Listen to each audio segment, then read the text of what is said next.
Good evening. Welcome to Tara's Tidbits PM edition. Today is Thursday, March the 27th. Thank you so much for joining me this evening. In our evening edition Bible studies, we are studying the book of John. And last night we did John chapter 1, so tonight we're doing John chapter 2. So I'm going to read John chapter 2.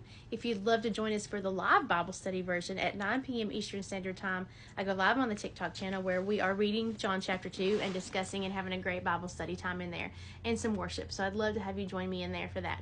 But here we go. John chapter 2. The next day, Jesus' mother was a guest at a wedding celebration in the village of Cana in Galilee. Jesus and his disciples were also invited to the celebration. The wine supply ran out during the festivities, so Jesus' mother spoke to him about the problem. "They have no more wine," she told him. And Jesus said, "How does that concern you and me? My time hasn't come yet." But his mother told the servants, "You do whatever he tells you." She had faith that he was going to do what needed to be done. So, verse 6, 6 stone water pots were standing there. They were used for Jewish ceremonial purposes and held 20 to 30 gallons each. Jesus told the servants, "Fill the jars with water." When the jars had been filled to the brim, he said, "Dip some out and take it to the master of the ceremonies." So they followed his instructions. When the master of the ceremonies tasted the water that was now wine, not knowing where it had come from, even though the servants knew, he called the bridegroom over. And he said, "Usually a host serves the best wine first. Then when everyone is full and doesn't care anymore, he brings out the less expensive wines. But you have kept the best till now."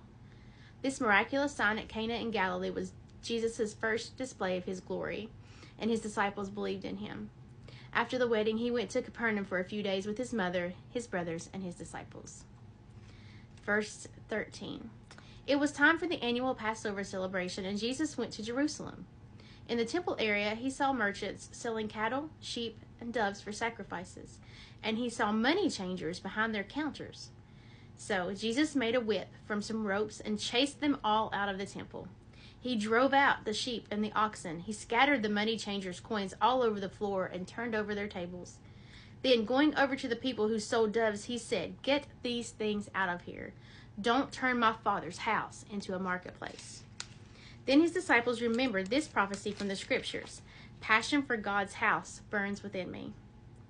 "What right do you have to do these things?" the Jewish leaders demanded. "If you have this authority from God, show us a miraculous sign to prove it." Jesus said, "All right, destroy this temple, and in 3 days I'll raise it up." "What?" they said. "It took 46 years to build this temple, and you can do it in 3 days?"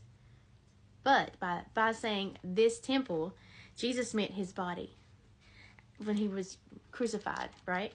After he was raised from the dead, the disciples remembered that he had said this, and they believed both Jesus and the scriptures. Because of the miraculous signs he did in Jerusalem at the Passover celebration, many people were convinced that he was indeed the Messiah. But Jesus didn't trust them because he knew what people were really like. No one needed to tell him about human nature. Chapter 2. Awesome. Thank you so much for listening. Remember, I do a morning Bible study. I do a morning praise and worship song of the day. I do this evening Bible study. And then, like I said, I go live on the TikTok channel at 9 p.m. Eastern Standard Time. And I would love to have you join me in there. We're having a great time of discussion and worship and prayer for each other. And it's just a great, great room. So come join us at 9 p.m. We'd love to have you. In the meantime, have a good evening and God bless you.